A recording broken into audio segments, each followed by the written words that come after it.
Bismillahirrahmanirrahim. Assalamualaikum warahmatullahi wabarakatuh dan salam sejahtera.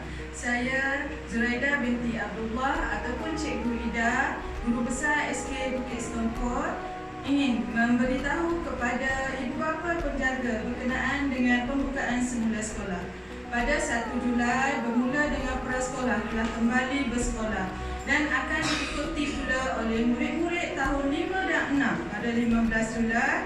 Seterusnya, murid-murid tahun 1, 2, 3 dan 4 pada 22 Julai. Jadi, bersama-sama ini kami pihak sekolah telah menyediakan SOP berkenaan dengan pembukaan semula sekolah untuk panduan ibu bapa dan penjaga.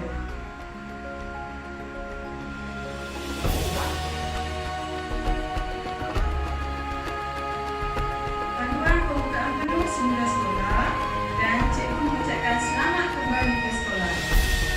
Bapa penjaga mestilah memastikan anak-anak berada dalam keadaan sihat, menjaga kebersihan diri, tidak menunjukkan gejala awal COVID-19, membantu anak-anak jagaan belajar mengikut kemampuan, seterusnya memberi motivasi kepada anak-anak supaya terus datang ke sekolah. Penglibatan ibu bapa penjaga boleh membantu pihak sekolah dengan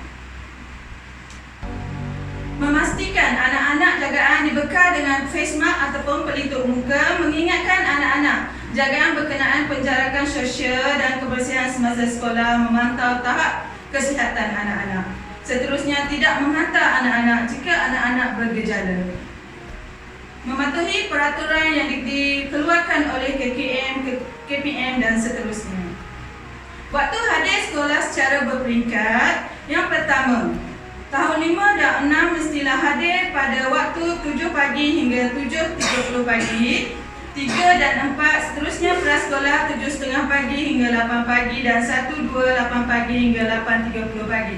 Jika ada anak yang berlainan tahun, ibu bapa mesti memilih untuk yang paling awal datang ke sekolah.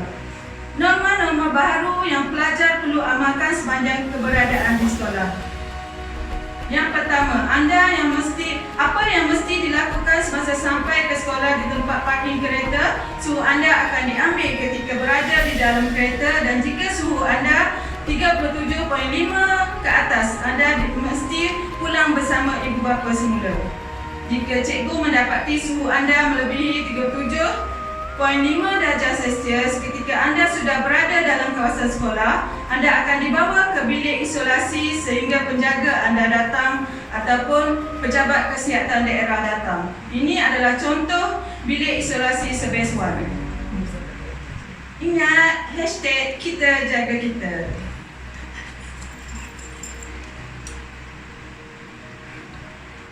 Seterusnya, anda mesti memakai pelitup muka ataupun face mask dan selalu membasuh tangan menggunakan hand sanitizer ataupun sabun dan sentiasa dalam keadaan yang bersih. Ucapkan salam kepada guru yang bertugas dengan norma yang baharu, iaitu tangan kanan di dada kiri.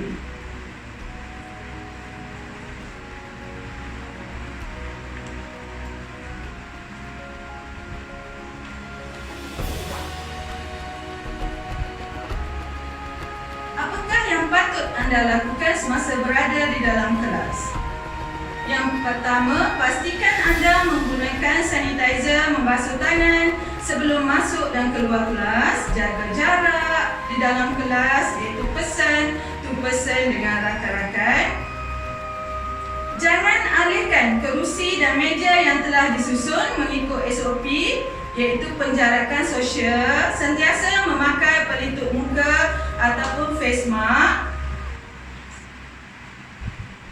Seterusnya, sentiasa pastikan kelas dan diri sentiasa bersih dan kemas. Seterusnya, anda akan memakan makanan yang dibeli dari kantin atau bekalan sendiri di tempat duduk masing-masing dalam kelas.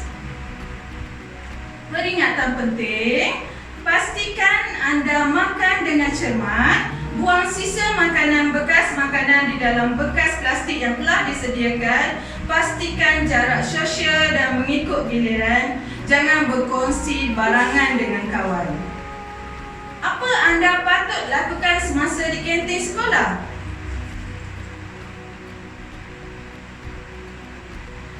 Rehat anda dijalankan secara berperingkat untuk mengelakkan kesesakan. Dan seterusnya, lihat jadual kelas waktu anda rehat.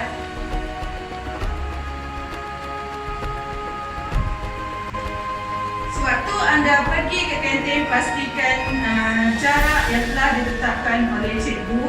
Semasa beratur memberi makanan, ikut laluan masuk dan keluar yang ditetapkan, tapi masih dalam jarak 1 meter seperti yang ditandakan. Setelah selesai membeli makanan, anda akan terus kembali ke kelas masing-masing dan makan di tempat duduk yang tetap di dalam kelas. Basuh tangan dengan sabun sebelum dan selepas makan. Jangan berkongsi sudu ataupun garpu dengan kawan-kawan. Ingat, anda juga tidak dibenarkan meminjam peralatan seperti buku, pensel, pen, pemadam, pembaris dan sebagainya. Tidak dibenarkan berjabat tangan atau bersalam.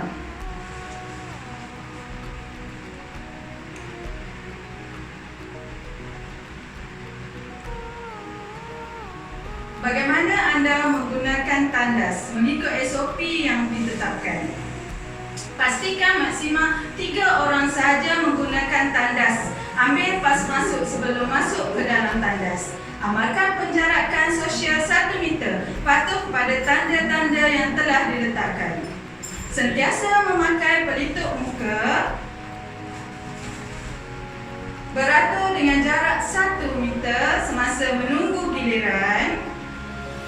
Basuh tangan dengan sabun setiap kali selepas menggunakan tandas. Terima kasih kerana anda belajar sebesuan mematuhi norma-norma baharu untuk menghapuskan rantaian COVID-19 dengan mengamalkan 3W dan mengelakkan 3S. Sekian, terima kasih.